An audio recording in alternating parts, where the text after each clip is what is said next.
válida para cualquier lado, ¿no? Bueno, dejémoslo al profe, porque si no nos va a matar, me parece. No, no, está bien. Me acordé, la semana pasada no tenía el vaso de agua al lado y No, es fue importante, un importante. temita llegar hasta las 6 sin un trago, así Se seca la garganta. que, parece, pero cuesta. Bueno, ¿qué tal? Primero que nada, buenas tardes a todas y todos. Obviamente hoy es el día que me imagino más de 4 estaban esperando, que es hablar del gran elefante en el bazar que es el peronismo. Si observan la bibliografía que les pasamos para esta semana, por ahí no es exactamente, sobre todo en los materiales de izquierda peronista, izquierda nacional, análisis pormenorizados de cada acontecimiento, de cada realización, contradicción y demás del peronismo, sino de alguna manera una síntesis. Por el lado de la izquierda nacional, me pareció que para no sobreabundar, era conveniente las páginas que pasamos de Clase Obrera y Poder, que son unas tesis políticas que escribe Jorge Nés Plimbergo en 1964, en el marco de un Congreso Nacional de lo que por entonces era el PSIN, el Partido Socialista de la Izquierda Nacional, que fue la primera estructura partidaria orgánica con la que contó la izquierda nacional en la historia. Estas tesis en líneas generales lo que explica, el capítulo 1 explica, digamos, caracteriza en general en qué consistía la tan meneada crisis argentina en las condiciones de mediados de los 60, y después iba a un análisis un poco más pormenorizado de la experiencia general, de la estructura que había creado la oligarquía durante el auge del sistema agroexportador de 1880 a 1930, y después los movimientos políticos que se habían engendrado, la estructura económica, socioeconómica que se había engendrado en esos 50 años, los partidos políticos que habían derivado de ella, y después cómo la crisis de 1930 para adelante había engendrado como una especie de fruto no deseado al peronismo, y asimismo hay una reflexión sobre, bueno, por qué el peronismo había resultado vencido en 1955. Por el lado de la izquierda peronista me pareció que podía ser útil como disparador una conferencia de John William Cook, también alrededor del 64-65, que está incluida en Apuntes para la Militancia. Apuntes para la Militancia es un libro donde Cook brevemente hace un raconto de la historia argentina, pero en términos pero muy similares a los de Abelardo Ramos, incluso en algunos puntos donde la izquierda peronista se suele desencontrar con la izquierda nacional, como es la caracterización del roquismo. Cook coincide con Ramos en hacer una valoración parcial del ciclo de Roca. Y después la edición que está digitalizada y que pasamos, termina con esa conferencia donde Cook expone más o menos la situación política argentina a mediados de los 60. También sobre la base de una caracterización general del peronismo y, en consecuencia, cuál es en qué etapa política se encuentra la Argentina en el diagnóstico de ese momento y cuáles eran los pasos a tomar. Después, bueno, de Mircea Espeña, sí, tenemos el final de su historia del pueblo argentino, que es el volumen Masas, Caudillos y Elites, que abarca los ciclos del irigoyenismo muy brevemente, la década infame, y después la discusión sobre el peronismo. A ver, y en última instancia hay que pensar que en estos debates de izquierda de mediados de los 60, o en general, posteriores al 45, y quizá en particular del 55, lo que se está discutiendo en el fondo es no es el peronismo por el mero análisis intelectual, sino por, bueno, a partir de entender qué es el peronismo, qué debe hacer un partido, qué es lo que en cada una de estas corrientes, cómo se debe posicionar una corriente marxista en la Argentina frente al fenómeno del peronismo. A ver, y en parte, digamos, es también el fruto de todo lo que venimos discutiendo en las concepciones que venimos discutiendo en las semanas previas, incluyendo la cuestión de, incluso desde la colonización de América. Como recordarán, hemos visto desde la izquierda desde la izquierda trotskista más tradicional, ortodoxa, si se quiere, se había planteado que América Latina había sido colonizada y se había convertido en una formación económica social regida por el capitalismo desde su concepción, mientras que con ciertos matices la izquierda nacional y la izquierda peronista planteaban que habían llegado algunas características de capitalismo atrasado, pero que el capitalismo no se había desarrollado por completo, sino que en última instancia se había engendrado una clase capitalista pero no burguesa, que no es exactamente lo mismo, una clase dominante capitalista que vive de la renta pero no del ciclo de la reinversión y de la ganancia del que ya hablamos oportunamente. Por ahí después, bueno, recordarán, estaba el matiz, que Puigros en su momento decía que la colonización americana hasta era feudal. Bien, ya, todo eso ya lo hemos pasado. Lo concreto es que, bueno, si llegado el siglo XX, eh,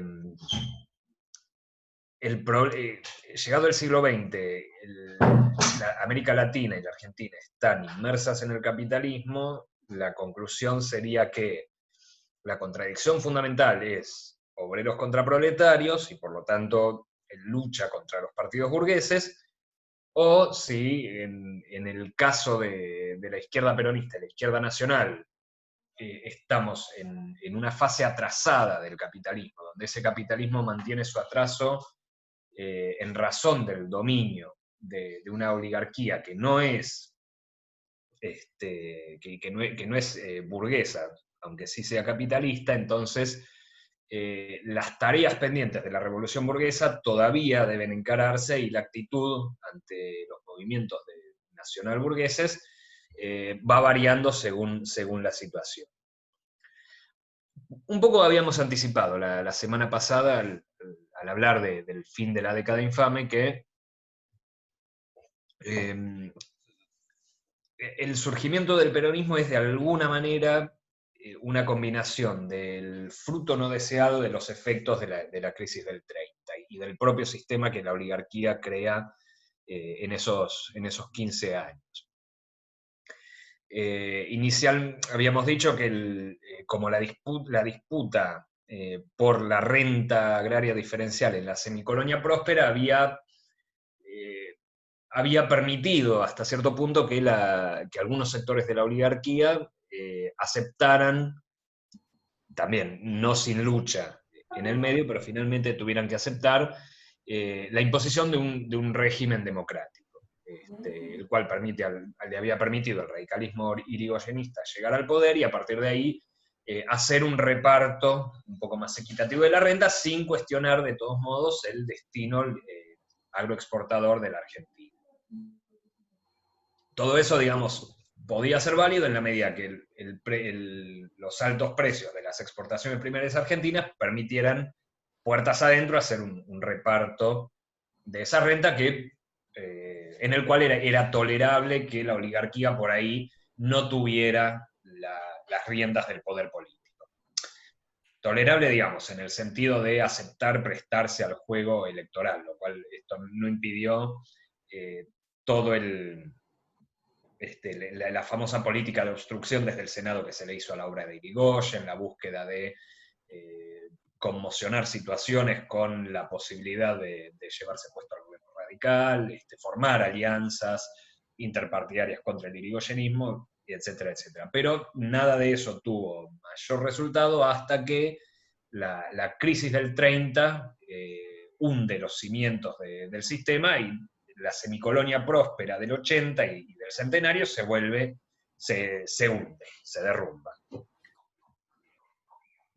En ese marco, el irigoyenismo no tiene una respuesta, cae, la muerte de Irigoyen y la gravitación del sector oligárquico en el Partido Radical lleva a que el radicalismo se integre a lo largo de los 30 al sistema oligárquico, y la oligarquía, para volver a recapturar el grueso de la renta diferencial, crea un montón de contradicciones, todas sus tradiciones de librecambismo y la famosa idea del laissez-faire, dejar hacer, de la década del 20. En la década del 30 se crean, como vimos, una serie de mecanismos de control estatal en la economía que hasta ese momento eran inéditos, como las juntas nacionales de carnes y de granos, una intervención muy activa del Estado en el tipo de cambios, etcétera, etcétera. La aparición del Banco Central, una mayor intervención en el manejo de los transportes, que mientras gobernó la oligarquía del 30 al 43, básicamente eran herramientas que se ponían al servicio del capital internacional y de la oligarquía. O sea, el directorio del Banco Central, por ejemplo, estaba básicamente controlado mayoritariamente por representantes de la banca extranjera. Ahora bien, y después, por supuesto, la otra parte importante del sistema era el pacto Roca-Runciman, según el cual Argentina seguía. Gran Bretaña no excluía a la Argentina de su mercado consumidor de carnes a cambio de un montón de concesiones ventajosas en el área económica. Si no estás dispuesto a... Ahora bien, el problema es en la década, con la crisis de los 30 y con la Segunda Guerra Mundial, Gran Bretaña tiene que orientar toda su producción al esfuerzo bélico. Por lo tanto, no puede cumplir su parte, digamos, de esa relación bilateral. Ya no puede mandar tanta manufactura como antes a la Argentina, y empieza a aparecer la industria por sustitución de importaciones. Entonces, cuando van madurando las condiciones para que la Argentina se replantee su destino agroexportador, o sea, por la fuerza de los hechos mismos, del hecho de que la Argentina de a poco empieza a industrializarse, incluso en sectores de la oligarquía, necesitan, por las condiciones que les impone el mercado externo, meter mano en la industrialización, al menos para su propia conveniencia. Les doy un ejemplo. Los Martínez de O fundan a Sindar en la década del 30, porque ya no pueden importar alambrado para sus campos. Entonces se tienen que dedicar ellos mismos a hacerlo. Ahí está el problema, ahí está, digamos, una de las claves de la caracterización de la oligarquía, que puede adoptar la forma de una clase dominante, incluso industrial, que no es que se queda servilmente en el hecho de ser el dueño de la vaca, pero esa transfiguración hacia negocios industriales nunca está dictada por sus necesidades de reinvertir en el mercado interno, sino por un cambio que se produce afuera. O sea, si depende de él, sigue sacando renta como de la manera, el oligarca sigue sacando renta con los medios que tiene a su disposición, salvo que el mercado externo lo fuerce a hacer otra cosa, como ilustra, por ejemplo, este caso del origen de Hacienda. Bien, entonces, hacia principios de la década del 40 se da la situación particular de una nueva crisis de la sucesión del régimen de la década infame. Al general Justo lo había sucedido Roberto Ortiz, que al igual que Justo también tenía antecedentes en el radicalismo antipersonalista, es decir, anti-irigoyenista. Y en la medida que la Unión Cívica Radical se había integrado al juego de la institucionalidad de la década infame, Ortiz empieza a emprender una especie de limpieza del juego electoral, como que empezar a pensar en que la siguiente sucesión presidencial, la de 1943, sea una sucesión presidencial limpia. Total, no hay ningún partido, en el fondo la cuestión era que no había ningún partido que cuestionara de fondo, con posibilidades de llegar electoralmente al poder, que cuestionara a fondo la estructura oligárquica de la década infame. Pero va a pasar que Ortiz se muere tempranamente, el tipo tenía diabetes, tenía que gobernar del 38 al 44, ya en el 40 tiene que empezar a delegar la presidencia en su compañero de fórmula, que era un conservador catamarqueño, Ramón Castillo. Y Castillo, al ser más conservador, trata de digitar la sucesión presidencial. Castillo va a tener dos características muy importantes que se pueden marcar de su presidencia. Por un lado, la creación de la Marina Mercante, también pensando en esto de cómo por las necesidades de la época se crean instituciones industriales que uno no asocia exactamente con los gobiernos oligárquicos.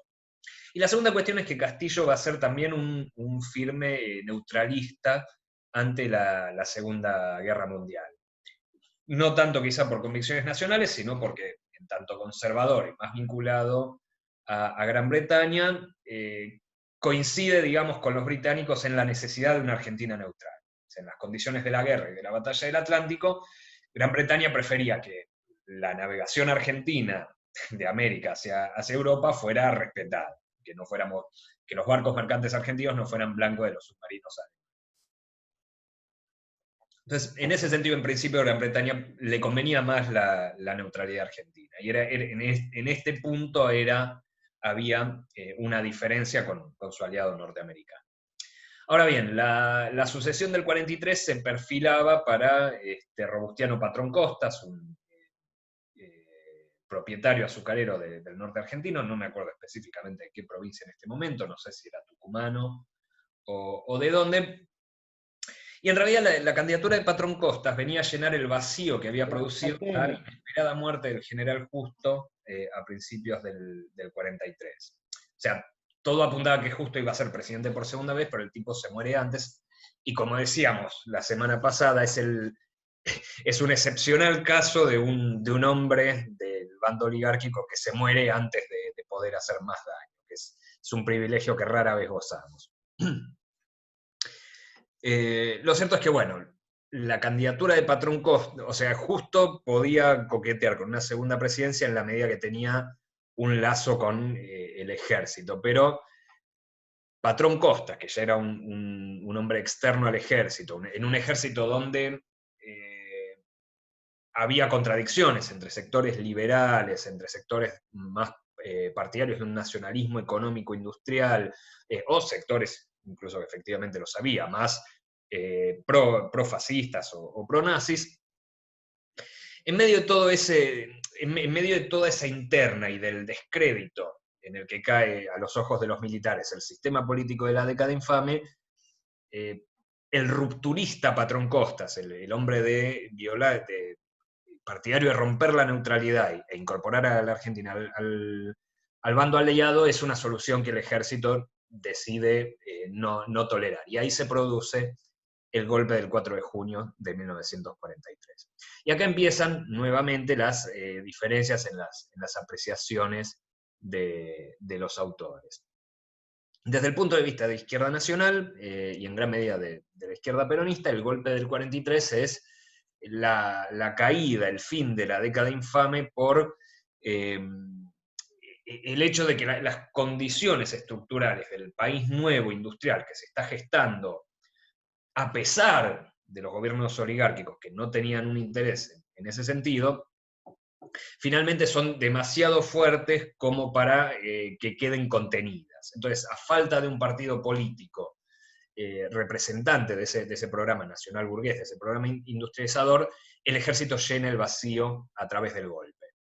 Un ejército que de todos modos va a mantener, no va a tener del 43 al 46, durante ese gobierno militar, no va a tener una total sintonía política, cosa que ya se demuestra en el hecho de que el general Rawson, que es el que asume la presidencia el 4 de junio, renuncia el 7 porque no tiene consenso entre sus camaradas. Y ahí asume el general Pedro Ramírez. Ahora bien, la interpretación que le da Milcíades Peña a todo este fenómeno no es tanto haciendo foco en las contradicciones internas de la Argentina, sino más bien interpretándolo como una puja entre los británicos y los ingleses por la preeminencia en el río de la Plata.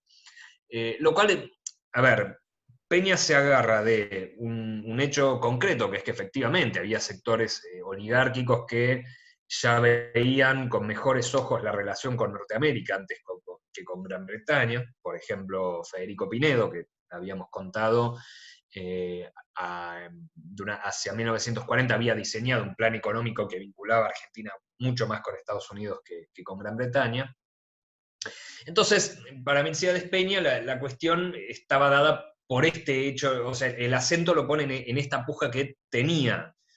No es que es una invención de Peña, había efectivamente una puja interimperialista, pero la diferencia estaría en que Peña le da a este factor el rol principal en la disputa comparado con la izquierda nacional y la izquierda peronista, que apuntan a causas más internas. Entonces, toda la dinámica del 43, desde a partir del golpe, pasando por el 17 de octubre hasta la asunción de la presidencia por parte de Perón, es, en la interpretación de Peña, una sucesión de pulseadas entre Gran Bretaña y Estados Unidos, donde el golpe del 43 es un golpe pro-norteamericano que apunta a la ruptura, a la incorporación de Argentina a la guerra, pero que finalmente las corrientes pro-británicas representadas por Perón le devuelven el 17 de octubre la preeminencia a Gran Bretaña en la situación nacional.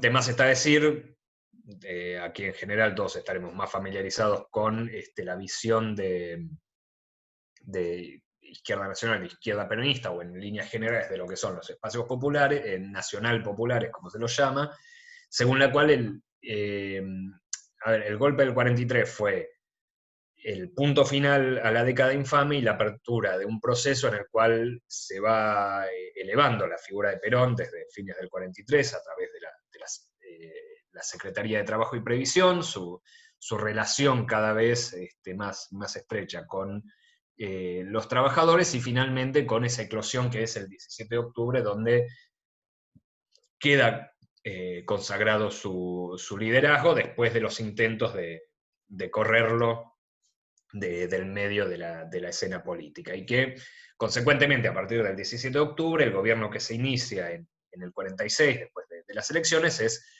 un gobierno que realiza objetivos de liberación nacional. En la interpretación después del gobierno peronista en concreto, Milcíades Peña lo que postula es que hay una serie de avances en las relaciones entre patrones y obreros, que Peña considera que se democratizan, que efectivamente hay una alta sindicalización, pero que esa sindicalización está digitada por el Estado, por el gobierno.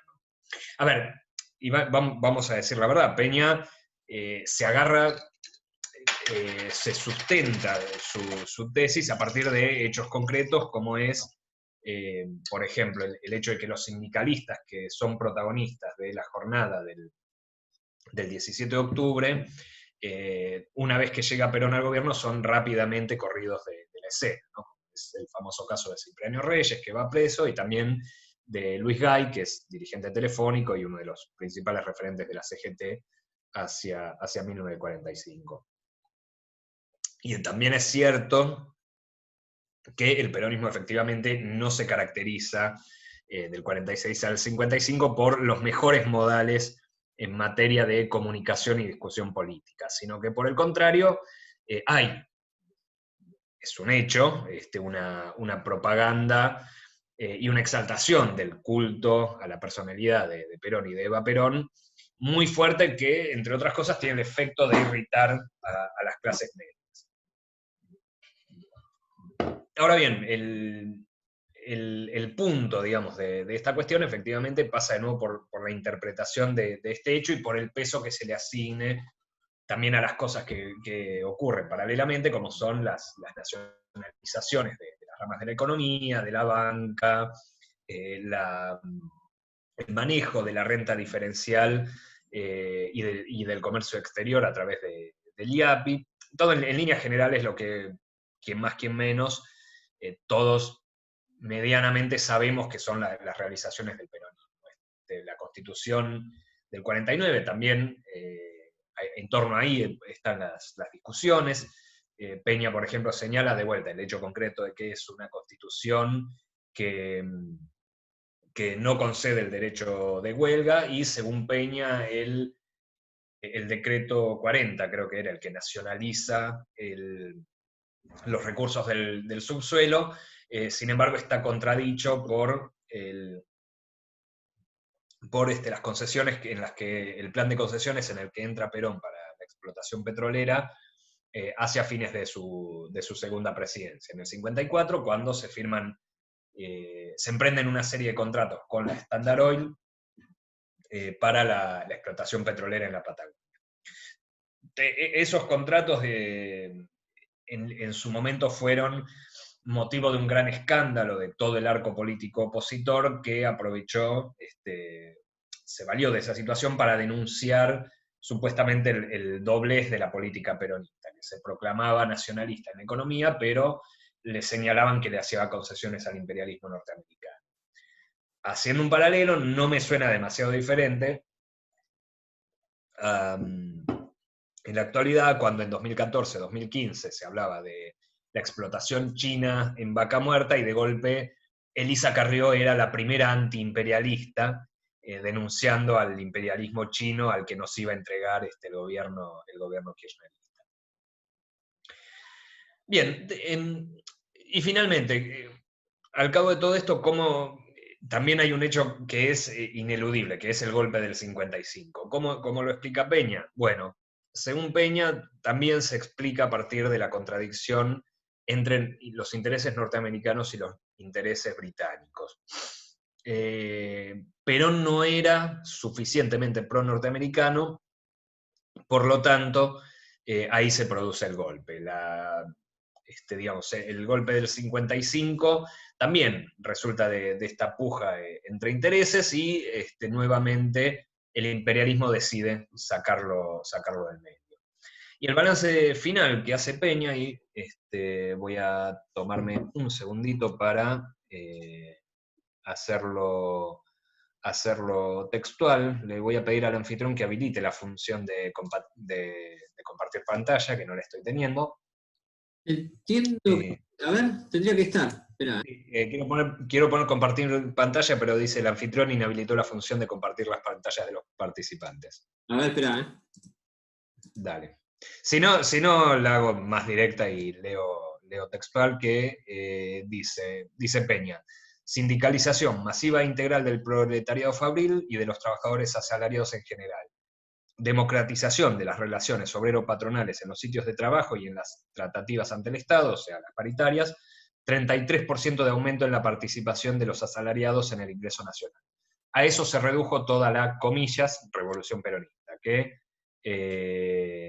según Peña, eso es todo el contenido positivo del peronismo. Lo que se puede rescatar. Poca cosa. Poca cosa. El problema, claro, se puede discutir si es mucho o poco. Poniéndonos en el lugar de Peña, bueno, Peña sigue buscando la respuesta a cómo se rompe la dependencia. Está bien, es concreto que, o sea, el tomo se llama Masas, Caudillos y Elites, la dependencia argentina de Irigoyen a Perón. Ahora se puede, fíjate. Ahora se puede, a ver, dale. Sí, ahí está. Bueno, listo, acá lo tengo en pantalla, que es los párrafos finales de Peña sobre el balance del peronismo. Digo, más allá que uno esté de acuerdo o no, que empecemos a adjetivar o no esta cuestión. Lo cierto es que, digamos, la inquietud de Peña, en general, en todo su análisis de la historia argentina, es, bueno, ¿cómo se hace para romper esa dependencia o cómo se lo hace por izquierda? A los ojos de Peña, entonces, en la medida que la estructura dependiente sigue ahí, que el peronismo no logra romper con la dependencia del imperialismo, y en la medida que Peña, desde 1900 o 1910 o un poco más adelante, considera, ella no habla tanto de oligarquías o de sectores oligárquicos, sino directamente de burguesía. Lo cierto es que para Peña la única manera de romper esa dependencia es con una revolución de proletarios contra burgueses, y todo lo que viene en el medio obstaculiza esa revolución, ¿no? Es una desviación, es algo que desvía a los trabajadores del camino revolucionario. Y el peronismo entra en esa generalidad. Entonces, a partir de ahí es donde ya entra la lucha política. Peña orienta sus escritos y sus investigaciones a la idea de trabajar por un partido que responda a la consigna de Frente Único Proletario contra todos los partidos de la burguesía, incluido el peronismo. Y de ahí sus cáusticas ironías, sus intercambios con Ramos y con la izquierda nacional, en la medida que consideraba que la política de la izquierda nacional era un oportunismo hacia la burguesía. Entonces, bueno, ¿qué es lo que dice ¿qué es lo que dice la izquierda nacional? ¿Cuál es el planteo? Todas estas, por empezar, el acento de la valoración o del análisis de la década peronista está puesto en primer lugar en la cuestión de en qué punto el peronismo moviliza las tareas burguesas pendientes. Partiendo de la idea de que hay una revolución nacional pendiente que debe realizarse junto con la revolución socialista, lo que plantea la izquierda nacional es que el peronismo es el intento más profundo de replantear la realidad nacional en disputa con la semicolonia oligárquica. Entonces, en ese sentido, se valora positivamente el hecho de la nacionalización en general de la economía, por ejemplo, la nacionalización de los ferrocarriles en la medida que corta la administración por parte del capital extranjero de los sistemas de transporte y sobre todo la discusión que hay en torno a los ferrocarriles, de si eran fierro viejo o no, lo que se apunta desde dentro y fuera de la izquierda nacional. Esto también, por ejemplo, lo decían Scalabrini y Jauretche. El punto era, en lo que aquí se hace hincapié es en el hecho de que se quiebra la capacidad que tenían los consorcios británicos del ferrocarril sobre determinar las tarifas de transporte de determinadas mercancías o materias primas. De modo que en torno a ese mecanismo los dueños de los ferrocarriles podían decidir el progreso o no de determinadas regiones del país. Bueno, recuperar los teléfonos para un plan industrial nacional, poner todo ese aparato del que hablamos al principio de hoy, de intervención del Estado en la economía, las juntas nacionales de carnes y de granos, el Banco Central, y después la creación del IAPI, son vistas como mecanismos para combatir seriamente, por primera vez en 80 años, desde Pavón para adelante, el dominio oligárquico de la renta diferencial agraria. Es como agarrar la manguera de toda esa fuente de ingreso y desviarla, hacer que empiece a regar a las plantas fabriles. Martín. Sí.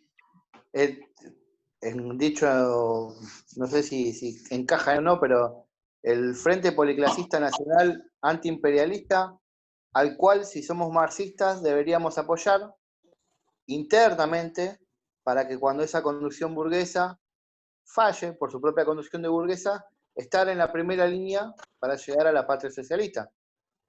Claro, vendría por ahí, y también por ahí va a venir la discusión con la izquierda peronista, a la que me voy a referir enseguida. Pero sí, frente al planteo del Frente Único Proletario, la izquierda nacional retoma la idea, por otro lado esbozada en, creo que los primeros 4 congresos de la Tercera Internacional, a principios de la década del 20, todavía en vida de Lenin, sobre la necesidad de armar grandes frentes policlasistas, antiimperialistas en las semicolonias y en las colonias. Es decir, agrupar a todas las clases agredidas objetivamente, más allá de que subjetivamente no lo perciban, agredidas objetivamente por el imperialismo en un bloque que derrote al imperialismo y a sus aliados locales. Ahora bien, también en discusión con Peña, está la categoría del bonapartismo. Todas estas cuestiones que hablábamos de la censura en el peronismo, la marginación de dirigentes sindicales, es un hecho que la izquierda nacional también señala. También lo enumera, pero no saca la conclusión de que el peronismo, por lo tanto, es un movimiento que desvía, digamos, las energías de la clase trabajadora, o es un movimiento oligárquico, sino que, desde el punto de vista de la izquierda nacional, esas medidas dan la pauta de las limitaciones del peronismo, de hasta dónde está dispuesto a llegar. Entonces, recurre al concepto tomado de Marx, del 18 de Brumario y de Luis Bonaparte, de bonapartismo, la idea de un gobierno que aparentemente está por encima de las contradicciones de clase, que supuestamente hace de árbitro, pero que en realidad, en el fondo, hace una política su primera beneficiaria es la burguesía, y que después, en segundo término, otras clases pueden ser beneficiarias. Marx por ahí este concepto, pensándolo en la realidad europea, le había dado una carga negativa. Después, a la luz un poco de los escritos de Trotsky en México, sobre Lázaro Cárdenas y en menor medida sobre Getúlio Vargas, la izquierda nacional, en tanto descendiente del trotskismo, le da una inflexión más positiva, en las condiciones de una semicolonia en los tiempos del imperialismo. Un gobierno bonapartista puede lograr importantes realizaciones en la lucha contra el imperialismo, pero tiene una contradicción entre sus objetivos burgueses y el miedo al desborde de los trabajadores por izquierda. Y esto además se agudiza en el caso del peronismo, porque la mayor parte de la burguesía argentina no se suma al esfuerzo peronista en la lucha contra la oligarquía, sino que por lo general aprovecha para enriquecerse, pero en los momentos decisivos o se mantiene en neutralidad o directamente combate al peronismo. Es la famosa historia que está, también me voy un momento afuera del marxismo, es lo que analizó Jauretche en el medio pelo en la sociedad argentina, que es esta tendencia de que el empresario exitoso argentino, en vez de afirmarse en su identidad de empresario, y de burgués, trata de tomar las pautas de prestigio de la oligarquía, insertarse en los ambientes oligárquicos, y finalmente tratar de comprarse un buen campo, en vez de seguir ampliando el complejo fabril. Entonces, lo que plantea la izquierda nacional es que este vacío que crea la ausencia de la burguesía, este vacío además expresado también en la espalda que le dan los partidos que supuestamente representaban a la burguesía y a la pequeña burguesía, los radicales, los socialistas, los comunistas, ese vacío se llena con la conducción del ejército y con la concepción militarista y jerárquica de Perón, que efectivamente le hace despreciar en gran medida las libertades democráticas, que eran, digamos, que son una reivindicación fundamental y no despreciable de las clases de la pequeña burguesía argentina, y al mismo tiempo, además, dice la izquierda nacional, le sirve como reaseguro al bonapartismo de objetivos burgueses para evitar el desborde por izquierda de los trabajadores. O sea, entra en el famoso juego pendular donde moviliza por un lado a los trabajadores en defensa de las realizaciones y las conquistas y al mismo tiempo los frena antes de llegar a un punto de quiebre con la oligarquía. Esto se expresa también, entre otras cosas, en la idea de la comunidad organizada, vamos a crear un orden donde cada quien tiene su lugar y finalmente armónicamente vamos a convivir todos. Perón, si no me equivoco, no sé si es en el discurso mismo del 16 de junio, después de los bombardeos a la Plaza de Mayo y el intento de golpe, o en otro discurso posterior, en los meses que siguieron hasta el golpe, también habla de que le había hecho una oferta de paz a la oligarquía. Bueno, está clarísimo que la oferta fue rechazada. Entonces, la izquierda nacional plantea, efectivamente acá, como acotaba Ariel, la idea de que el objetivo de que hay que apoyar esta lucha policlasista burguesa, pero, y acá está la origen de Ramos por encima de otros precursores, quizá de la izquierda nacional, como quizá para la misma época, o Enrique Rivera, que es que Ramos plantea expresamente que el marxismo en la Argentina tiene que, para llevar a buen término esta revolución nacional junto con las banderas de la revolución socialista, el marxismo argentino se tiene que organizar en un partido autónomo de la conducción burguesa de Perón. Un partido que ejerza un apoyo crítico, que luche por empujar lo más lejos posible al movimiento peronista, no por convertirlo en un movimiento socialista, pero que sea lo más consecuente posible con sus objetivos burgueses, que son al fin y al cabo antioligárquicos,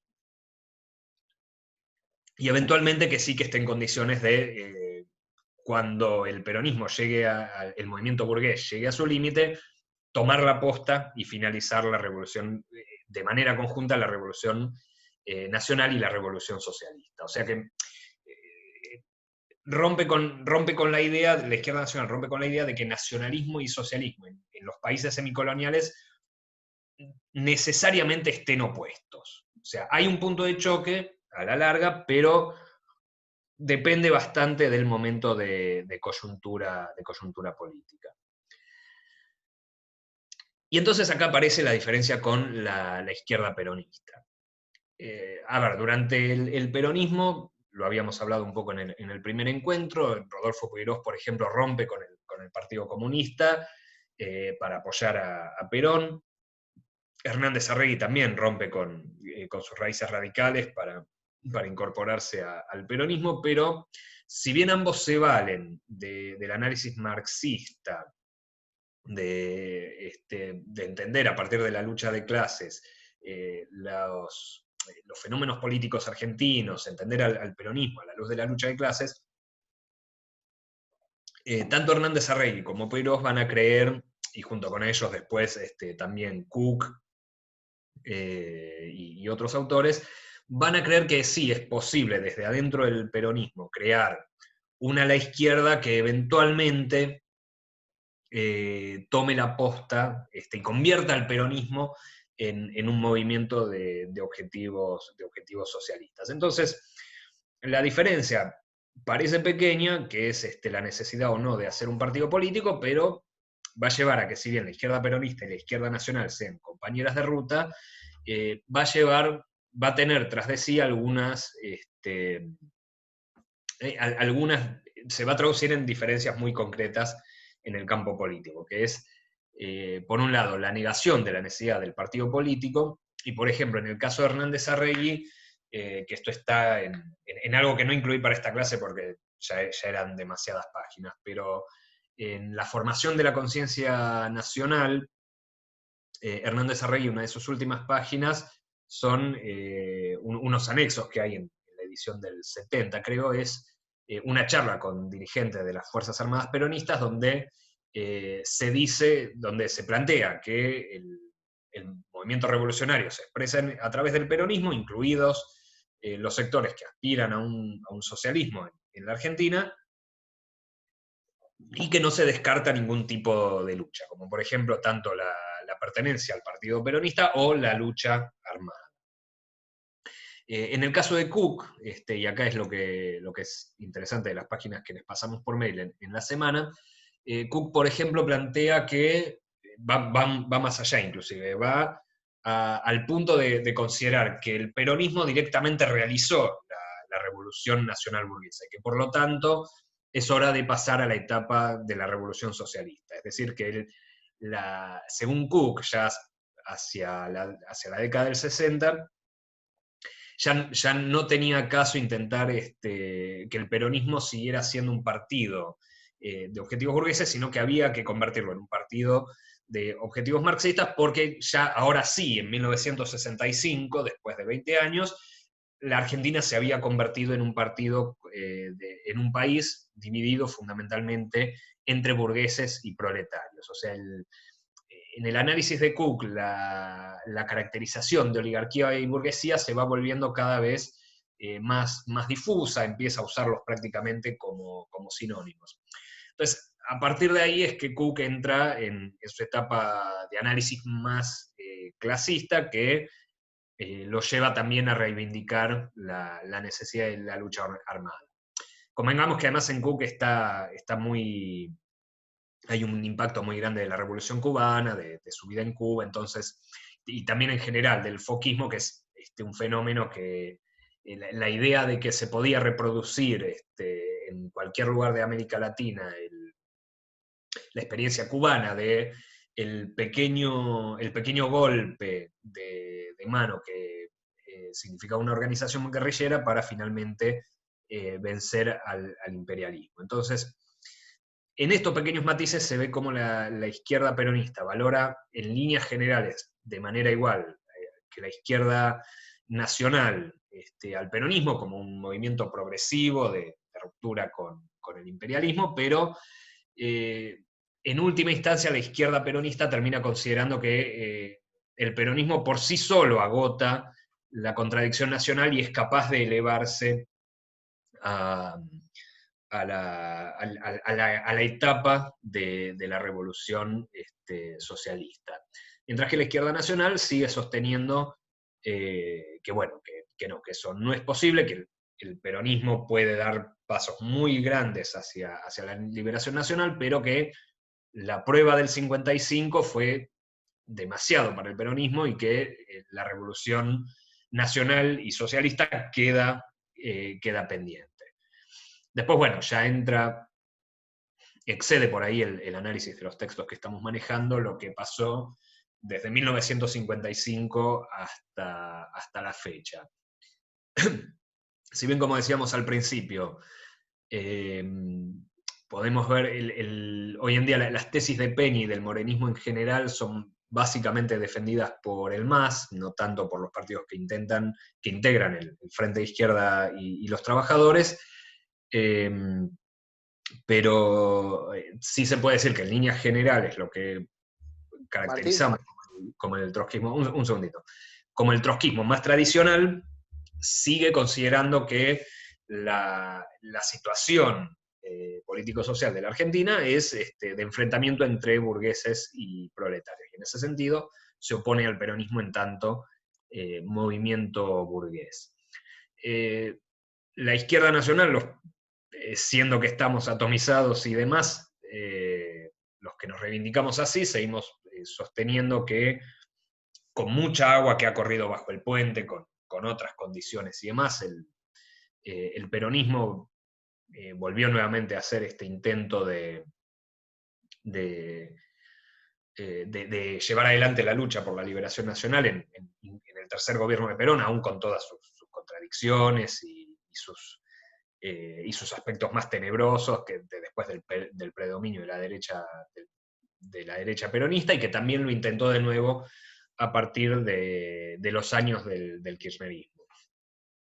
Quizá un último detalle que también ya empieza a escapar al periodo que estamos abarcando acá, es la cuestión del menemismo, desde el punto de vista de la izquierda nacional, a diferencia de muchos peronistas, o incluso de peronistas de izquierda, que dicen que Menem no era peronista, la izquierda nacional diría que sí, que Menem también fue peronista, que fue en la expresión más radicalizada, si se quiere, de esa contradicción que enfrentaba el peronismo del 55, de o profundizar su lucha antioligárquica o renegar de todo lo que había construido hasta ese momento.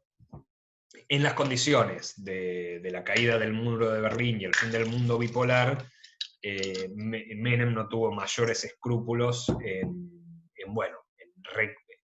rendir las armas y en renegar de todo lo que el peronismo había sido históricamente, y siguen existiendo esos sectores dentro del peronismo, más allá de que por ahí estén presentes en el frente de todos o no.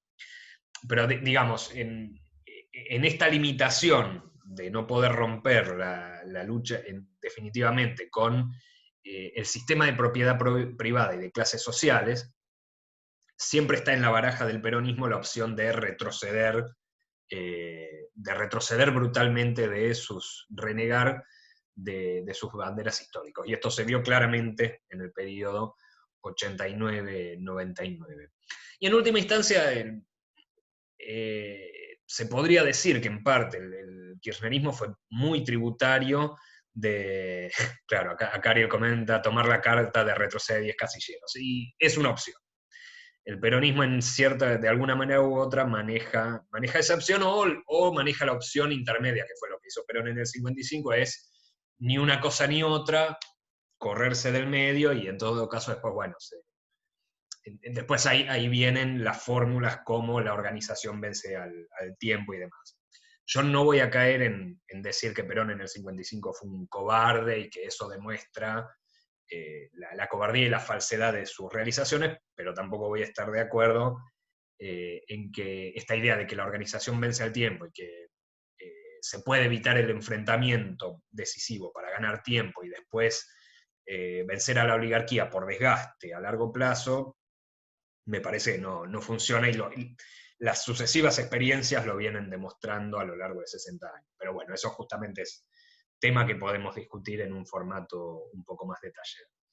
En todo caso, decía, el kirchnerismo creo que en muchas de sus reivindicaciones de ciertas ideas culturales y demás, se puede entender en parte como un gobierno, como los postulados de la izquierda peronista llevados al gobierno, aunque 30 años después de la época de la tendencia, ¿no?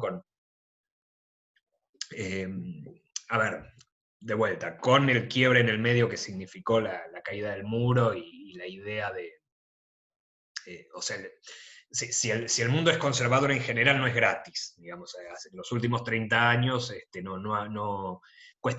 una verdadera cuestión de fe, en parte pensar que hay un futuro socialista para la humanidad. Bueno, el kirchnerismo creo que retomó en las condiciones de 2003 y años posteriores un poco, digamos, de la idea de poner la renta diferencial al servicio de un intento de industrialización, y también, en todo caso, digamos, los sectores de izquierda peronista aceptaron la conducción bonapartista de Néstor y de Cristina Kirchner, y bueno, en discusiones que uno puede tener con sectores que así se identifiquen, aparece de nuevo esta cuestión de la necesidad o no de construir un partido político, o si alcanza o no alcanza con un proyecto nacional burgués para asegurar un futuro próspero e independiente al país. En líneas generales digamos, de todo este intercambio, creo que hasta acá es hasta donde podemos llegar. Así que bueno, abrimos como siempre acá el debate, los planteos, etcétera, etcétera. Yo tengo un detalle para decir. Adelante. No olvidar que, acompañado de la caída del muro de Berlín, previamente nosotros tuvimos la dictadura del 76, que fue entre tan brutal hacia lo que mató una buena generación y tan brutal en lo económico, que quizás no sé, es la impresión personal que me da que corta un proceso que se viene dando desde el 55 al 73, 76, y que después costó muchos años de neoliberalismo volver a retomar eso con el kirchnerismo.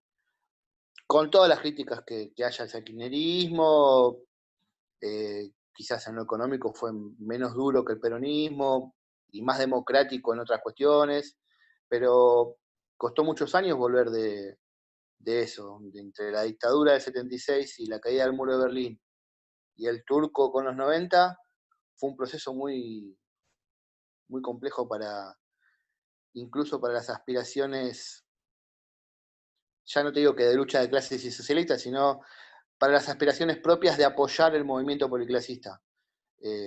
Cortó un proceso, cortó como de cuajo el proceso. Ya no dio lugar a la lucha de clases, no dio lugar, y a apoyar el movimiento policlasista tampoco, rompió con todo esa dictadura, por lo menos en mi humilde opinión. Sí, creo que es un buen punto. Sí, a ver, hay que decir que digamos que como para sumarle méritos al peronismo, que esto también sería algo donde yo disiento con la posición de Mercedes Peña. O sea, el peronismo en el 55 llega, me parece a mí, al umbral de lo que podía ser la expropiación de la oligarquía y el fin de su dominio. Fue demasiado para un movimiento nacional burgués bonapartista en las condiciones de la era del imperialismo. Ahora, sí creo que deja como legado, y esto es, me parece que dejó como legado en los 20 años que siguieron una idea implantada muy fuerte de que la Argentina podía tener un destino industrial, en la medida que la Revolución Libertadora empezó a tomar algunas medidas de extranjerización y hace ingresar a la Argentina al Fondo Monetario, entre otras cosas, pero no llega muy lejos en el proyecto desindustrializador, y después incluso los gobiernos radicales proscriptivos, los de Frondizi, de Ilía, e incluso la dictadura de la Revolución Argentina, de Onganía, Livingston y Lanusse, son gobiernos que hostilizan, pero que en última instancia aceptan como un hecho, no sé si irreversible, pero por lo menos un hecho con el que hay que convivir, la presencia de un fuerte aparato industrial. A pesar de todo lo que le tiran en contra, la Argentina para el 23 de marzo de 1976 tenía un desarrollo industrial, un peso de la clase trabajadora que no tenía igual en toda América Latina. Y a ver, y de eso se derivaba, más allá de que la clase media no se identificara con el peronismo, se identificaba, se traducía también en la movilidad social ascendente que había, las puertas abiertas para la clase media. El Estado benefactor. El Estado benefactor. Claro, los frutos del Estado benefactor, y el hecho de que o sea, la diferencia por ahí que uno podría plantear entre el peronismo y la sustitución de importaciones es que el peronismo, la sustitución de importaciones es el fruto no deseado de la política de la década infame. Ahora, el peronismo agarra esa industrialización y la convierte en un objetivo, en una política de Estado. Entonces la economía empieza a diversificarse y a partir de ahí la clase media ya no solo puede insertarse en los resquicios administrativos del sistema agroexportador, en las profesiones liberales clásicas como el derecho o la medicina, sino que empieza a aparecer todo un mundo científico y técnico. A mí, por ejemplo, me gusta mucho plantear como ejemplo el mundo de los personajes del Eternauta, teniendo en cuenta que Oesterhel en sus orígenes era, o sea, a ver, no es que fue un autor politizado a lo largo de toda su trayectoria, pero Oesterhel, entiendo, tenía una serie de simpatías desarrollistas, ¿no? Entonces el desarrollismo, la época del frondicismo tenía también una impronta industrial, científica y técnica muy acusada, que en el Eternauta lo podemos encontrar por ejemplo, en Juan Salvo, que es el protagonista, que es el dueño de una pyme de transformadores, una pyme industrial. Favali, que es el profesor, no me acuerdo si de física o química, universitario, que es el tipo que siempre tiene la explicación y el hombre de los recursos para todo.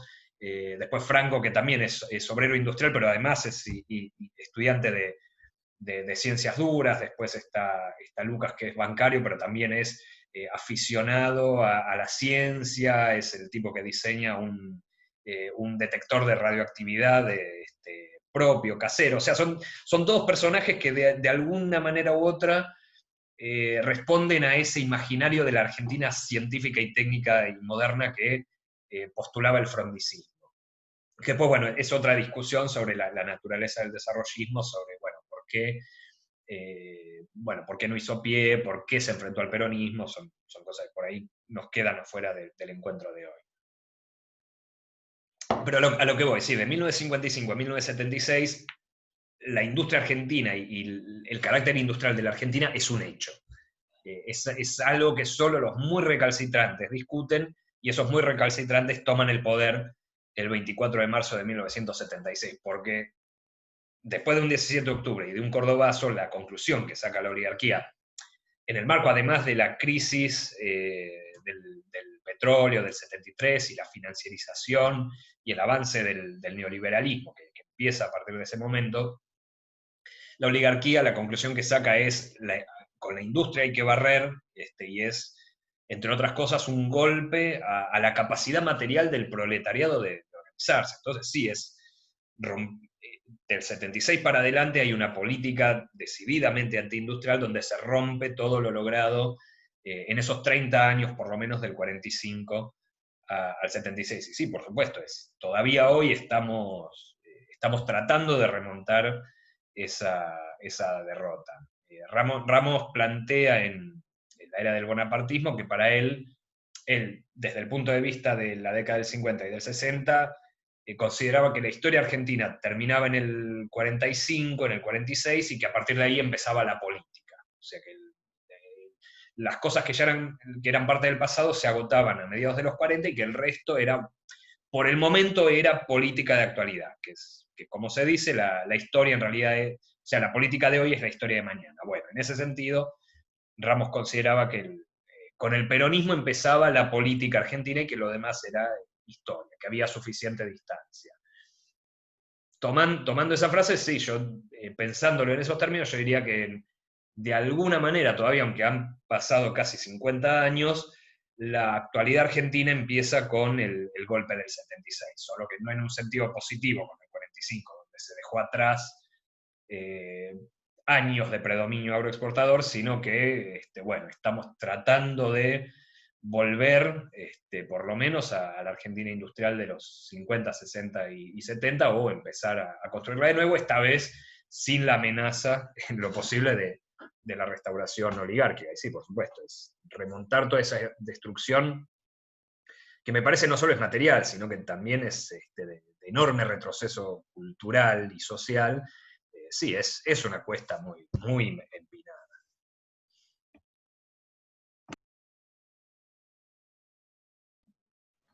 Quería decir una cosa, volviendo a la idea del primer peronismo, porque también me parece, si vamos a analizar el peronismo del 90 o el peronismo o el 76, tenemos que pensar que el peronismo del 73 es otro, digamos, ¿no? Acá, sobre todo por los valores culturales que remarcó Martín, en los que se construyó el primer peronismo, digamos, por el contexto cultural también, y los cuadros, digamos, que andaban pululando por ahí, que parece que el del peronismo del 73 es absolutamente otro panorama. Pero retomando esa idea, digamos, me parece que en base a lo que estábamos viendo en términos estructurales, Milcíades Peña siempre está con esa búsqueda de la clase revolucionaria, ¿no es cierto? De la clase que hace una revolución en los términos de Peña, donde modifica el modo de producción, digamos. Todo el resto es algo como que es una historia que no sirve prácticamente, o que no tiene ningún valor significativo. Por lo menos es lo que se desprende de sus análisis en Historia del Pueblo Argentino y en otros. Y hay otros textos que él ha escrito al respecto. Por ejemplo, hay uno que se llama El legado del bonapartismo, esto que el otro día hablábamos para el concepto de bonapartismo, cómo lo toma Milciades Peña, distinto que Ramos, ¿no? Y acá Milciades Peña dice, hay un texto que se llama El legado del bonapartismo, conservadurismo y quietismo en la clase obrera argentina. Ahí desarrolla un texto que a mí realmente es de los que... Hay algunos que me parecen más interesantes por lo que plantea. Acá me parece que no, que es bastante pobre lo que plantea, pero en definitiva es como la expresión política de lo que él está queriendo entender que significa el peronismo para la clase obrera, que es un poco la idea que planteaba Martín, ¿no? O sea, y que muchas veces la escuchamos como un discurso gorila, digamos, ¿no? Es el peronismo y la llegada y con su irrupción ese poder herético, digamos, que es la idea que Cook dice, el hecho maldito, o con todos los aspectos positivos que resalta Ramos y la izquierda nacional cuando analizan el peronismo, o es el conservadurismo y quietismo de una clase que previamente era revolucionaria. Es decir, es un hecho histórico que lo que genera es retroceso en la conciencia de la clase obrera y control, o por el contrario, lo que genera es la potencia de entender una clase que estaba acostumbrada a derrotas constantes y a tener determinadas condiciones económicas y políticas lamentables, a empezar a ser escuchado por ese coronel, digamos, que ocupa lugares en el Estado y que en sí representa toda una movida, digamos, que después Ramos también le encuentra su lógica general, digamos, ¿no? Entonces, me parece que ahí es el debate también que siento como central de todo esto, digamos. Es el hecho maldito que en todo caso puede llevar a esa herejía interna, que me parece que es la que tiene el peronismo en su ADN, ¿no? De pisarle la cola al león, en la metáfora quizás encuentra esas cuestiones donde vemos, por ejemplo, cuando lo vemos ahora, la gente manifestarse y que parecen locos, enajenados, y pueden llegar a defender cualquier causa la más loca que vemos. Yo creo que en el fondo lo que tienen es eso que lo lastima, es eso que el peronismo de alguna manera trajo y los lastima un poco. Hay un libro muy interesante que es para la etapa que sigue a esto, que se llama Resistencia e Integración, de Daniel James. Para los que lo tienen, lo recomiendo, los que pueden acceder, lo recomiendo ampliamente, que en un momento, entre todas las entrevistas que hace Daniel James, que por supuesto es un teórico no argentino, que analiza el peronismo de una manera muy, muy acertada, a mi gusto, y que él plantea que cuando le iban a trabajar, bueno, ¿qué representa el peronismo para vos? Y alguien como que hay un socialista que le dice, mirá, el peronismo fue a partir de su llegada, que yo antes cuando entraba a la oficina del gerente, yo estaba parado y él estaba sentado, ¿no? Lo planteaba con una imagen. Y a partir de la llegada del peronismo estábamos los dos sentados. Es como ganar en derechos, digamos, me parece que hay un montón de cosas como ganar en fuerza, ganar en derechos también, permitirse repensar otras cosas más adelante, porque cuando tiene garantizadas algunas cuestiones desde el punto de vista de lo económico, claro que eso no es automático, no es un proceso ni automático ni meramente acumulativo, es un salto cualitativo quizás también, ¿no? Pero digamos, se permite gracias a eso pensar en esas cosas, ¿no? Me parece que puso esa semilla a partir de la cual aparecen los enajenados de los que vemos hoy en día, que a veces no nos explicamos por qué defienden esas causas tan locas, como que todos los días se embanderan una causa distinta de la política, que parecen terraplanistas de la política, pero que me parece que en el fondo esconden odio y en algún punto racismo hacia todo eso que huele a peronismo. Y entiéndase, por peronismo, muchas de las reivindicaciones que Martín mencionó en esta cuestión. Entonces, primero me parece que el debate importante que tiene es qué significa el peronismo, digamos, si es un un potenciador, una potencia que lleva más allá a las fuerzas del proletariado argentino o de los sectores subalternos, por ponerlo en términos más generales, o por el contrario representa un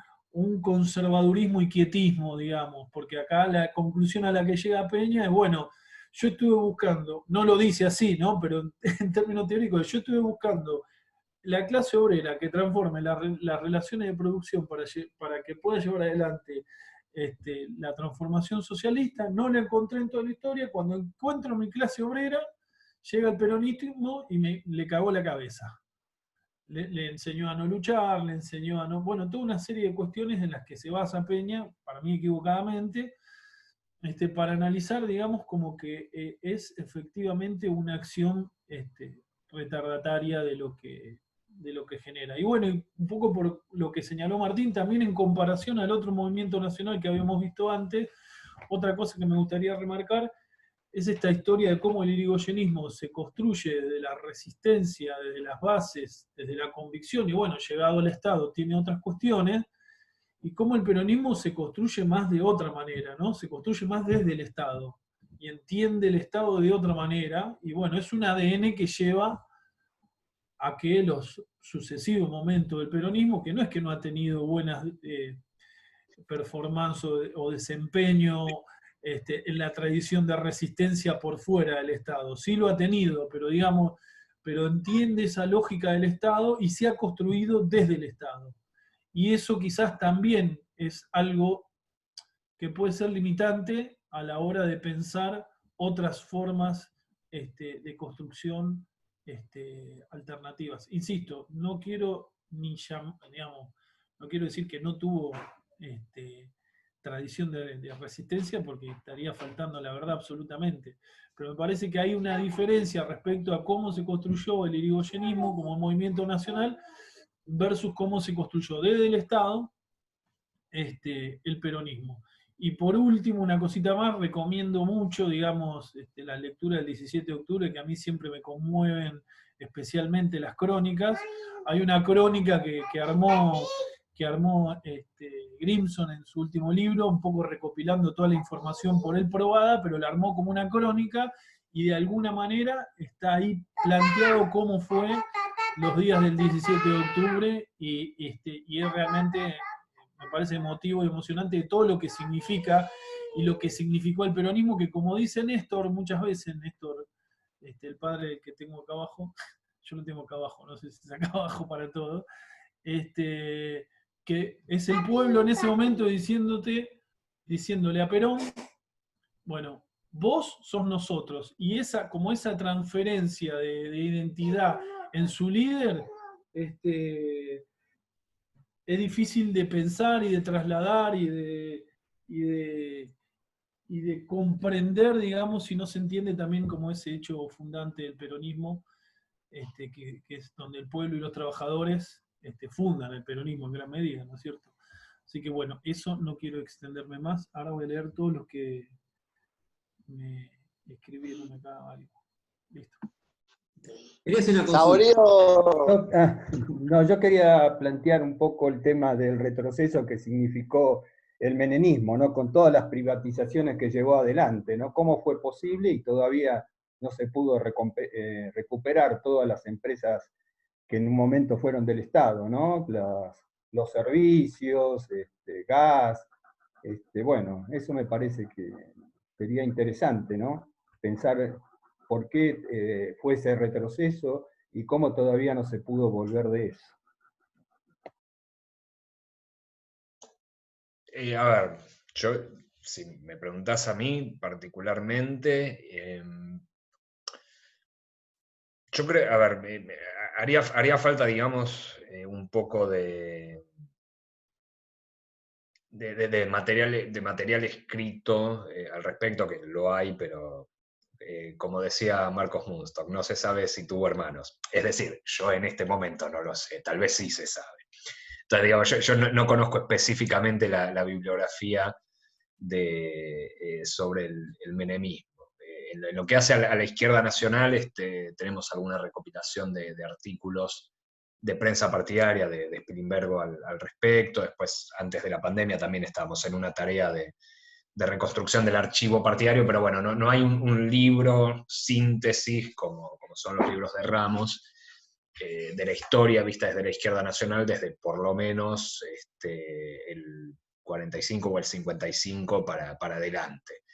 Lo más cercano a eso es la última edición de la historia del radicalismo de Spilimbergo, que abarca los años del alfonsinismo. Es una edición del 88-89, en cuya contratapa, entre otras cosas, estaba el dato de que en ese momento la fracción de la izquierda nacional, que se habían dividido Ramos y Spilimbergo, el partido de la izquierda nacional que conducía Spilimbergo apoyaba la candidatura de Menem para las elecciones del 89. Integraba el Frejupo. Ahora, digamos, de toda la lectura que yo tengo después, bueno, años de formación y demás, la cuestión es la siguiente. De vuelta, el peronismo, digamos, surge en las condiciones de la Guerra Fría y el mundo bipolar, y encuentra el hueco, en parte, una coyuntura, además de precio alto de las exportaciones, de debilidad de los países, de las potencias imperialistas al cabo de la Segunda Guerra Mundial, que les son favorables a desarrollar su proyecto industrializador, aún conviviendo con el poder oligárquico. A ver, incluso el primer ministro de Economía, me parece que de Perón, o no sé si tendría que revisar el gabinete, pero uno de los primeros ministros del área económica de Perón era un hombre de la sociedad rural. Hasta ese punto llegaba la idea de la comunidad organizada, en la cual tal vez hasta había una posibilidad de integrar a la oligarquía. Fíjense que está esta película de la que hablábamos hace un par de semanas, Miss Mary, de María Luisa Bemberg, donde hay una escena que la representación de Otto Bemberg, que era el padre de María Luisa, están, bueno, discutiendo el surgimiento de Perón y demás, y un joven oligarca le dice muy indignado que cómo no son más activos contra Perón, y dice ¿qué vamos a hacer? ¿Lo vamos a apoyar? Lo vamos a apoyar, no vamos a hacer nada, eso sería una traición. Y Eduardo Pavlovsky, que es el que hace del padre en la película, dice: no se preocupe, no somos tan inteligentes. O sea, Perón incluso le ofrecía, el peronismo le ofrece un lugar a la oligarquía, que es el de, bueno, muy bien, ustedes sean dueños de los campos, acumulen, hagan su negocio, pero aporten al esfuerzo generalizado. Bueno, para la oligarquía incluso eso es inconcebible. O sea, era inconcebible el manejo del comercio exterior durante el peronismo clásico, la existencia del IAPI. Algo mucho más humilde, como fue el kirchnerismo, que ni siquiera avanzó tanto en materia de nacionalizaciones económicas, también resultó intolerable, y la oligarquía lo combatió y lo combate hasta hoy.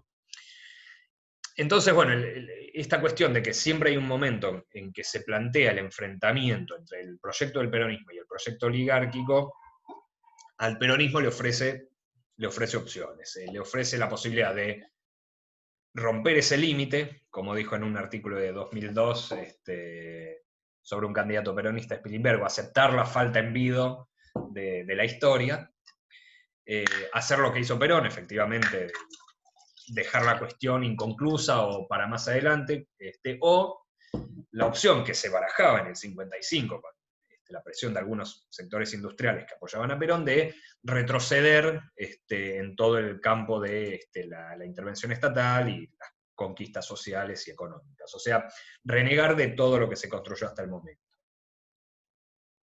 Esta posibilidad siempre estuvo latente en el peronismo.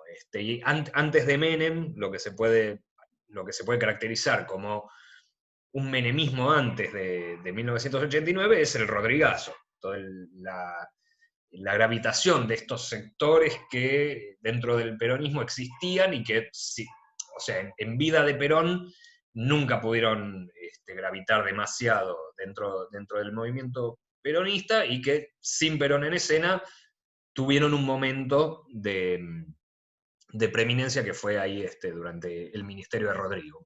Cuestión que aborta, y estamos cumpliendo 45 años del suceso en este mismo momento, mientras hablamos, con el paro general de junio del 75 que liquida al ministerio de Rodrigo y a la gravitación de López Rega. Ahora bien, la tentación, digamos, este retroceso seguía existiendo. Y en el 89, ya en el mundo donde se derrumba la bipolaridad y no es posible hacer, o por lo menos se vuelve mucho más difícil plantear la idea de una tercera posición, porque si se cae la segunda, ¿qué tercera posición vamos a plantear? Menem vuelve a encarnar esta opción por el retroceso y el renegar completamente del programa histórico del peronismo. O sea, era una contradicción posible que está latente en el movimiento peronista, y Menem en esas condiciones donde la caída del muro de Berlín, digamos, significaba efectivamente, había un convencimiento general de que, bueno, era el fin de la historia, no se puede hacer otra cosa, ¿no? En esa época es que Fukuyama enuncia esta idea del fin de las ideologías. Bueno, no se puede hacer más nada, es necesario, como diría el turco, o que también hacia 1994 dijo abiertamente, si yo decía lo que iba a hacer, no me hubieran votado. O sea, a ese nivel de cinismo se llegaba. Pero bueno, sí, fue posible porque dentro de la respuesta a ese enfrentamiento decisivo en el peronismo está la opción de retroceder y rendirse con todos los bagajes y hasta pasarse al bando enemigo. Hoy diría que de alguna manera se encarnó en la alianza de Pichetto como vicepresidente de Macri. Son sectores que son fundamentalmente minoritarios y han quedado afuera de la construcción general del Frente de Todos, pero bueno, existen. Entonces, teniendo eso en cuenta, sí, es posible que el peronismo, que un gobierno peronista haga hay precedente de que un gobierno peronista es capaz de hacer un gobierno antipopular. Un segundito, Santino, ya te quiero redondear una cosa. Digo, yo no creo, digamos, lo que sí, no creo que esto permita pensar mecánicamente en que hay que estar a la búsqueda del traidor en el movimiento, que es lo que no, o sea, en andar tomando el examen en particular hoy al gobierno de Alberto Fernández, que camina sobre hielo muy fino y en condiciones muy difíciles, bueno, estar atajándose por anticipado de ver a ver dónde está el traidor, o en 2015, cuando recordando la experiencia menemista, muchos pensaban que Scioli iba a ser el traidor, bueno, creo que no hay que buscar, o sea, hay que saber que es una posibilidad, pero no hay que buscarla, no hay que tratar de atacarla tan histéricamente, porque puede llevar a confusiones que se pagan muy caro. Creo que la experiencia del 2015 en parte demuestra eso. Ahora, en cuanto a cómo es posible, bueno, sí, es por las limitaciones del peronismo que hasta pueden llegar a eso, pueden llegar al propio peronismo a renegar de sus mejores tradiciones. Sí, Santino, vos querías decir algo. Sí, que yo creo que cuando el peronismo tuvo, digamos, esa oportunidad de traicionar sus banderas históricas, fue justamente cuando esa traición a sus banderas históricas pudo ser sostenible de acuerdo a la coyuntura. Porque más allá de que Menem hubiese dicho esto de que si contaba lo que iba a hacer no lo votaban, lo volvieron a votar. O sea, creo que digamos, por eso es como un tema muy complejo, que es eso, que digamos, el tema que tiene el peronismo es que es eso, es estar bastante atento, digamos, a la coyuntura general, digamos, a qué es lo que puede el pueblo promover, digamos, también, y aceptar, y también, digamos, O sea, me parece que ese es el tema, que, digamos, Menem pudo sostenerse en el poder también, habiéndose mandado lo peor al principio, en su primer mandato también.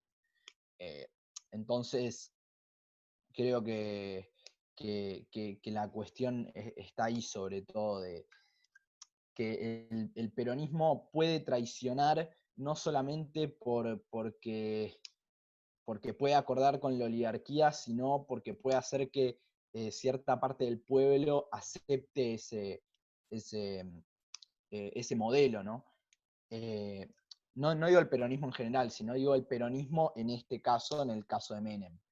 No, yo más hasta actualmente me estoy cada día más reivindicando peronista, en el sentido de que siento que hay muchas tareas nacionales que todavía están muy pendientes, y que las 3 banderas peronistas, digamos, son algo que parecen inalcanzables incluso hoy en día, digo, ¿no? Es en un mundo tan terrible, ¿no?, en el que estamos viviendo, pero me parece que la particularidad de Menem es esa, que digamos que el pueblo argentino, una mayoría, podía aceptar ese modelo, esa vuelta atrás, ese volver a un país, a una factoría, a un país, destruir totalmente el aparato industrial. Sí, creo que, si no te entendí mal, la cuestión por ahí sería el hecho de que el origen popular, más no sea por su pertenencia al peronismo, de Menem, le permitía tener justamente como ser aceptado por gran cantidad de peronistas. Sí, creo que además pesaba, digamos, el ánimo general de la sociedad argentina era que, bueno, ya está, no se podía hacer otra cosa. Influía, insisto, la cuestión del mundo inmediatamente posterior a la caída del muro, y como decíamos, uno de los efectos del 76, que rompió la convicción de que la Argentina es un país industrial. O sea, pensar que, digamos, que un talibán del pensamiento económico como Cavallo, o que desperta ahora, como una especie de Cavallo mucho más destilado y más químicamente puro, pueda ser candidato presidencial, sí, hubiera sido risible 40 o 45 años atrás. Y además hay una cuestión que creo que también sirve para entender las elecciones del 95 y del 99, que es que no había una discusión de fondo a la Argentina neoliberal. El radicalismo o el frepaso en el 95, o la alianza que gana en el 99, sí, planteaban lo mismo, pero con maneras un poco más educadas, como sin tanta corrupción. El problema era la corrupción, no la corrupción de fondo, que era la convertibilidad y la desindustrialización. Yo siempre cito una cosa que me quedó muy, muy marcada, que es un reportaje muy breve que le da Graciela Fernández Mejide a la revista Viva en el 99, que es que, bueno, por su pasado docente le proponen decir cómo calificaría al menemismo. Y lo primero que dice es: en economía le pongo un 10.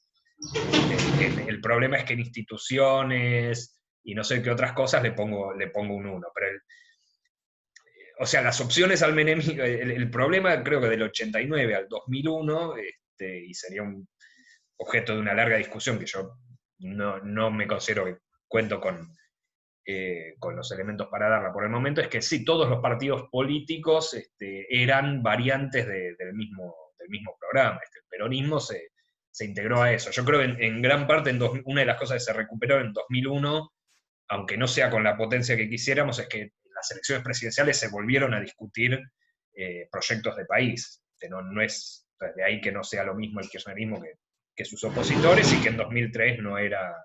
Había variantes bastante importantes entre los candidatos principales. Ari, vos querías agregar algo.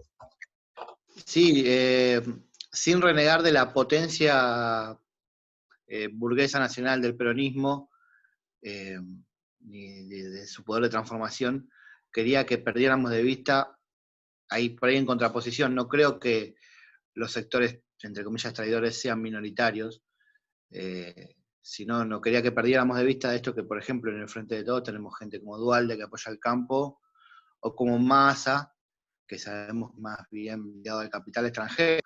Entonces, por ahí me parece que en el frente, por ahí más en este particular, sin el de kirchnerismo interior, este Frente de Todos, los sectores más progresivos que podríamos rescatar, como los que nos pueden transformar más, son más bien, no sé, no diría minoritarios, pero están fuertemente condicionados por esta nueva alianza de clases.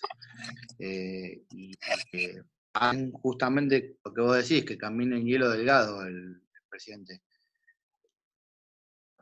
No podría decir cuál es la solución, no se me ocurre, no tengo la capacidad ni los conocimientos para decirlo, pero no hay que perder de vista que dentro de esta alianza progresiva al respecto del macrismo, tenemos sectores como Duhalde y Massa. Entonces no es de una uniformidad que nos vaya a hacer progresar en lo directo, y sabiendo más allá de que también Alberto Fernández tampoco es que es un, ¿cómo decirlo?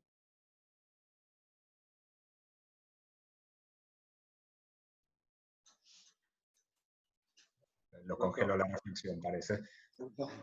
Sí, verdad. Bueno, no sé si puede Justo en ese momento. Justo, me quedo con la duda. Lo contemplativo, todo. Una pausa dramática. Bueno, no sé, me parece por la hora que va a quedar pendiente de última. Sí, un poco yo lo que creo es que el peronismo juega todo el tiempo con esta contradicción. El problema es que creo que uno de los problemas surge cuando se quiere purificar al peronismo de sus elementos conservadores. Ahí hay un filo muy, muy delgado con atomizarlo, y entonces si rompe, es la contradicción que, digamos, el problema del peronismo, uno de los problemas del peronismo, me parece, y ahí en Clase Obrera y Poder, Spilimbergo acuña el concepto de alianza plebeya, ¿no? De la confluencia entre las clases medias y trabajadoras. Entra la cuestión de que el peronismo suma sectores sociales con intereses diversos, pero no los sintetiza. Por ahí logra transitoriamente unirlos, pero en un momento de crisis sí se corre el riesgo de que bueno, ese frente se desintegre, y ahí es cuando vienen las derrotas. Yo obviamente tampoco tengo la respuesta. Justamente cuando aparece la política es que, digamos, no existen las soluciones prefabricadas, sino que bueno, uno se va tratando de orientar, pero ningún resultado está dado de antemano. Pero me parece que también un poco el intento de purificar ese frente de clases corre el riesgo, o sea, tiene que jugar todo el tiempo con el equilibrio entre no perder a un sector más conservador, pero al mismo tiempo no desintegrarse, y al mismo tiempo no dejar que ese sector más conservador marque la tónica general del movimiento. Creo que ahí está por eso digo, yo no me defino peronista, no me considero peronista, y por eso creo que sí, en ese sentido el peronismo, una cuestión en la que hay que superarlo es sí, en construir un movimiento político que logre sintetizar en vez de simplemente sumar y juxtaponer elementos tan inestables. Pero bueno, todo esto son discusiones que, bueno, que las podemos seguir tratando, pero ya con una dinámica más detallera, a la cual quedan todos invitados. Yo también tengo agendado conmigo las inquietudes de las que hablamos la semana pasada sobre temas que se quieren trabajar. Hago una pregunta nomás. ¿Todo el mundo está en la cadena de mail y todo el mundo está en el grupo de Facebook? Porque digo, por esas vías podemos empezar a recopilar material y empezar a hacer llegar como como para ir pensando las ideas sobre las que quieren reflexionar, trabajar, escribir, etcétera. No estoy en Facebook, pero me puedo sumar, no hay problema. Bueno, Sí. igual, ¿los materiales por mail los recibís? Sí. Ah, ok, perfecto. Una cosa que les propongo por ahí para hacer un poco más dinámico el encuentro próximo. Si les parece, escribir un parrafito con lo que les genere la temática, ya sea la hipótesis que tienen, las dudas que tienen, las preguntas que tienen, el tema, qué autor les generó o les movilizó algo, digamos, para pensar eso. De alguna manera, tratar de en un párrafo, como si le dijeran, che, ¿qué vas a escribir? Y uno lo intenta explicar, tratar de explicarlo en un párrafo, no muy largo, si quieren más largo no hay problema, pero por ahí no hace falta.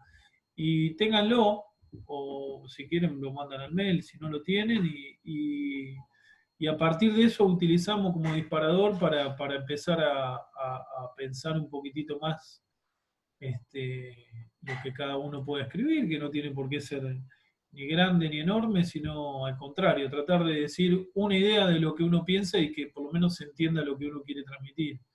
Después lo vamos a ir viendo para ir puliéndolo y tratar de que eso genere alguna publicación y pueda provocar, no sé, en otro lo mismo que provocó en ustedes mismos, digamos, pero tratar de ordenar esa idea para poder transmitirla. Si les parece, en el próximo encuentro lo vamos viendo y vamos charlando de todo, la idea que cada uno tenga, ¿no es cierto? De ahí que el disparador sea lo que ustedes escriban en gran medida. Okay. ¿Y cuándo es el próximo encuentro? Eso iba a decir, si les parece dejamos en vez de hacer el sábado próximo, hacemos 15 días como para dar tiempo un poco a reordenarnos, a pensar ideas, mismo nosotros también, los que estamos coordinando para pensar algunas ideas nuevas para ofrecer, temas que digamos que van más allá del 55, que es interesante discutir, y que también una de las inquietudes que salió acá inicialmente fue la de la formación histórica y política. Bueno, o sea, como para hacer la comparación de autores y líneas, agotamos bastante, pero es cierto que del 55 para adelante del 55 hasta acá ha corrido bastante agua bajo el puente, entonces hay cosas que pueden merecer discutirse con parte de la bibliografía que vimos o con trabajos nuevos de las mismas corrientes. Así que un poco para reprogramar, un poco para dar margen a pensar, yo propongo en 15 días. Una pregunta, ¿puede ser? 2. Ok, 2. Bueno, nosotros nos encontramos en 15 días por el taller de historia, pero los otros días en la charla con Angélica se dijo del taller de geopolítica. ¿Eso cómo va a ser? Ya que estamos, pregunto. Eso lo está armando Néstor, todavía no está ni promocionado, ni el día, ni nada, digamos, está pensado, está armado, pero necesitamos definir un par de cuestiones. Cuando estén, se van a difundir y bueno, no se va a superponer con esta actividad, desde luego. Sabemos de que son cosas, días distintos y demás, pero listo. Le falta eso, aunque yo creo que en esta semana ya lo estamos definiendo, o ya estamos enviando la promoción de la actividad. Perfecto. Muy bien. Bueno, compañeros y compañeras, si les parece, nos vemos entonces en 15 días. Y los que quieran y vayan armando algo, lo pueden mandar si quieren al mail y lo vamos viendo por ahí. Muchas gracias por todo. El contacto. Nos vemos. Gracias. Gracias. Hasta la próxima. Gracias, hasta la próxima. Hasta la próxima. Nos vemos. Hasta la próxima. Chao. Adiós. Gracias.